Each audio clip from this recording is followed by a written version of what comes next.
earthquakes, and Israel, which actually had no resources of its own and was already trying to cope with Holocaust survivors, had to deal with 600,000 people arriving with nothing. They had to integrate them.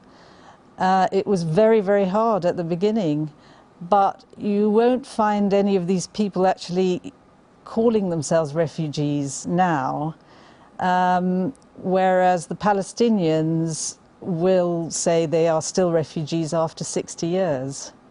But it seems unfair that Israel has had to pay the price, you know, of that they've absorbed all these refugees, and yet they can't claim the credit for it.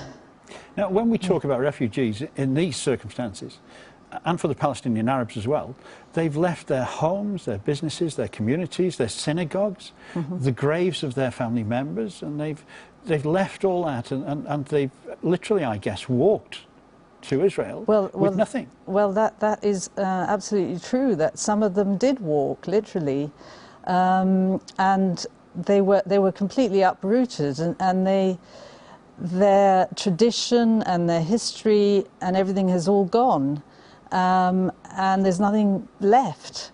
And it's particularly painful that the world actually doesn't know that this happened. These communities, as I say, are virtually extinct now, and it's a great loss, not just to Jewish people, but the Arabs who lived with these Jews and who lived alongside these Jews, because these Jews were in many cases part of the fabric of society. Baghdad was 40% Jewish, and not many people know that. It was probably the third most Jewish city in the world after Jerusalem and Salonika. And Jews were very active in business. They were civil servants, they were tradesmen, they were doctors, and you know, obviously the Arab world was left with a big void when these Jews left. And lost a lot of opportunities to use the gifts of the Jewish people. I noticed when you sent me some information, and some of that information contained an invitation by the Egyptian government to Iraq, I think it was, to send musicians to Egypt for a concert, and all the musicians from the country were Jewish. Well, that's true. In the 20s and 30s, I think there were 250 instrumentalists in Iraq who were Jewish, and only 3 Muslim musicians. This was because an extreme imam, or whatever you want to call him, in the 19th century said that it was prohibited for Muslims to play music. So the Jews stepped into the breach, and they formed the backbone of music and music in Iraq. That is very true. Now, what were the relations like between Jews and Arabs before the establishment of Israel in those lands? Do you know? Yes, well, there is a propaganda myth that everybody got on extremely well. Jews and Arabs lived very happily together before Israel came along and spoilt everything. But in fact, Jews lived as inferiors to Muslims, Jews and Christians, I should say. They were dhimmis under Sharia Muslim law. And that meant that Jews were subject to certain restrictions. They were allowed to live as Jews, and they were tolerated, but only under certain conditions. For instance, they couldn't build their synagogues higher than a mosque. And in fact, churches could not be built higher than a mosque either. Jews couldn't ride horses because that would, you know, a horse was a noble animal. They couldn't testify in court against a Muslim. They couldn't inherit from a Muslim. There were all sorts of restrictions like that. And there were daily humiliations, like a Jew might be pelted with stones if he walked the streets. He might, in Shia Muslim lands, for instance Iran, Jews were not allowed to touch anything that a Muslim would touch. In other words, if he went to the market and he handled fruits and vegetables, then nobody could buy those fruits and vegetables. There was one awful example I came across in the 19th century. If it rained and a Jew was walking in the street and he brushed against a Muslim, and the Muslim got drops of water on him, that Jew could get executed. And there were instances of Jews being executed just for contaminating the Muslims. Right. Yeah. Lynn, we've had a text from Jeff in Leeds, and Jeff asks the question, and it's an interesting question, and I'm sure you can answer it. It says, Lynn, is it not a good thing in the long run that these Jewish people made what Jeff describes as a forced aliyah?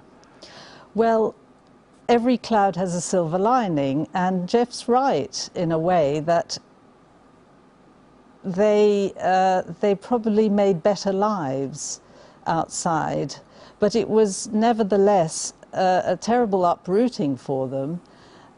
They didn't want to leave, and I think the world should recognize that that they were forced to leave. And you visit Israel quite a lot, and you visit some of those people who were refugees, and you will know a little bit about the pain that they've suffered having left their homes. Can you tell us about that? Well, I'm not sure people know that almost 50% of Israel's Jewish population are descended from Arab and Muslim are descended from refugees from Arab and Muslim countries.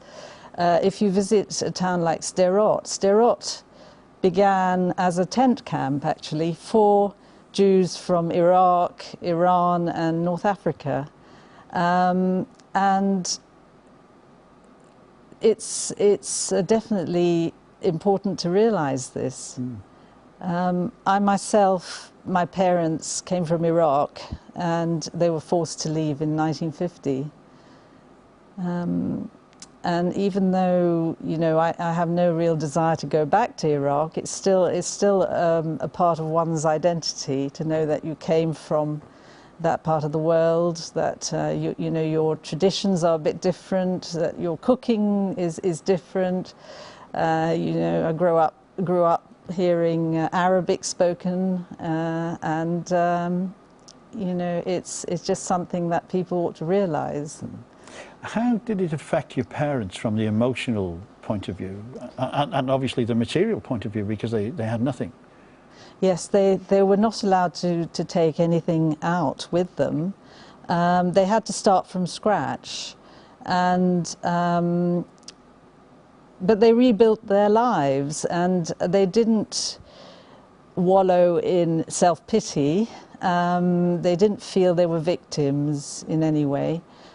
It was very hard for them, especially since they still had relatives who were, I would say, trapped in Iraq, who couldn't get out, because that was also a feature of life as a Jew in an Arab country, that you might have been expelled, but then your relatives might be held hostage.